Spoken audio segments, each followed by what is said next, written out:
Teacher আমার স্কুলের নাম কেটে দিয়েছে। কি করব বল, স্কুলের ফিসটা ঠিকমতো জমাও দিতে পারলাম না, তোর নামটাও কেটে দিল, আর এখনো আমার পকেটে টাকা নেই। ঠিক আছে বাবা, তাহলে আজকের থেকে আর স্কুলে যাব না। এই আজকে তুই স্কুলে যাচ্ছিস না কেন?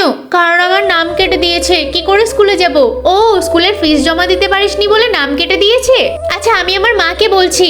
মা, আমার একটা বন্ধু আছে, ওর স্কুলের ফিস জমা দিতে পারেনি বলে ওর নাম কেটে দেওয়া হয়েছে। বাবা বাবা, কি হয়েছে? এই দেখ না, পাখাতে হাতটা কেটে গেল।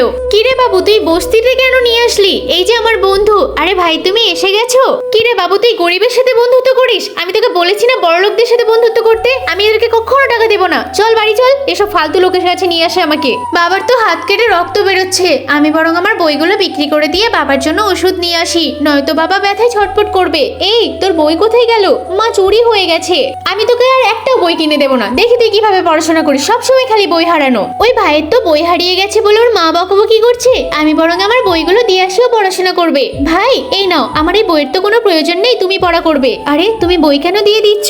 আমার তো স্কুলে নাম কেটে দেওয়া হয়েছে, বই নিয়ে কি করব? আরে বাচ্চাটা কত ভালো ছিল।